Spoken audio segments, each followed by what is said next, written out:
Hello, hello. We're back for The Rose and the Dagger. Give me 1 second. I need to find this synopsis.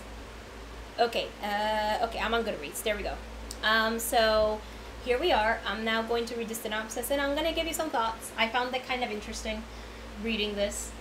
The darker the sky, the brighter the stars. Ooh.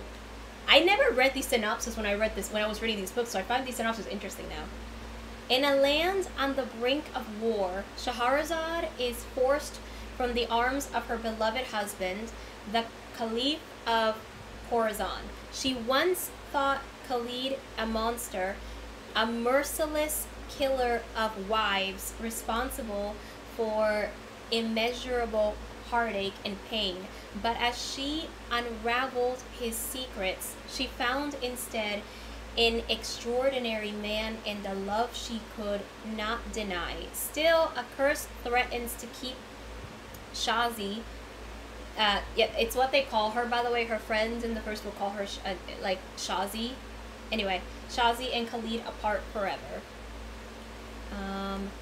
Now she's reunited with her family, who have found refuge in the desert, where a deadly force is gathering against Khalid, a force set on destroying his empire and commanded by Shazi's spurned childhood sweetheart. Trapped between loyalties to those she loves, the only thing Shazi can do is act. Using the burgeoning magic within her as a guide, she strikes out on her own to end both this terrible curse and the brewing war once and for all. But to do it, she must evade enemies of her own to stay alive.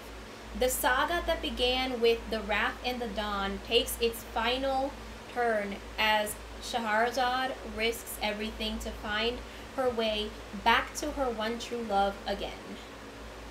So I think there were interesting things in The Wrath and in The Rose and the Dagger.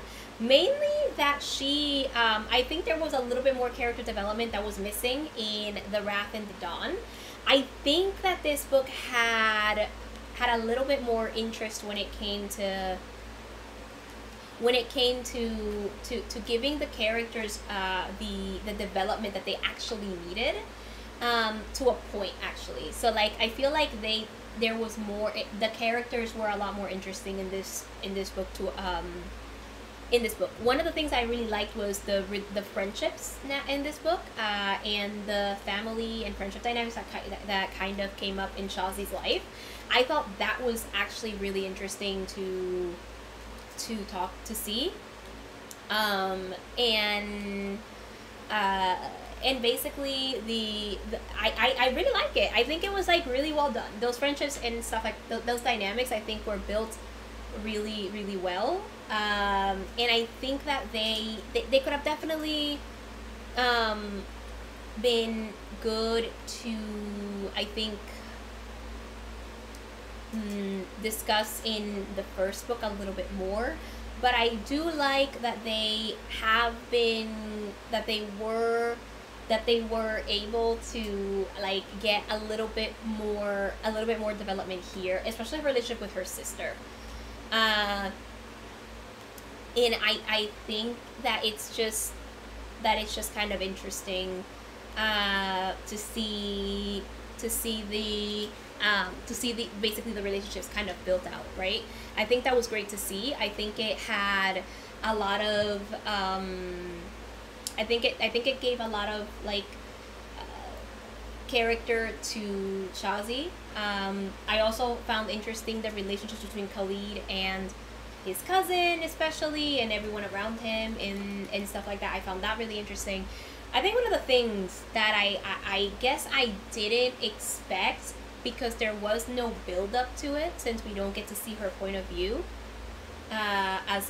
anywhere else besides the Moth and the Flame, is Despina's parentage. Like, we learned that Despina's mother was basically like, she was the mistress of someone and noble, and they just didn't want to take care of her or whatever. But what we learned about Despina, I think, was very interesting, and I didn't see it coming, but I also, I don't know, I felt like the twist didn't fully work. They were just things that I think just didn't give, just didn't work out. So I don't know. I think these are things that didn't work out. The ending just, I think that the ending just didn't work that well either. Like, especially be considering all the damage Khalid did. I feel like the epilogue just felt too tidy. It was too tidied up. It was too easily resolved. It was just like, oh yeah, they're living happily ever after, and you just have me going, wait, what? How? This doesn't make, I don't think these things are just easily resolved. One of the things I noted is that this, in my head, is like that this author introduces certain subjects and then doesn't give them the time for those themes to kind of breathe, and that is one of the things that is being proven to me in The Rose and Dagger. But those are my thoughts. Let me know yours in the comments.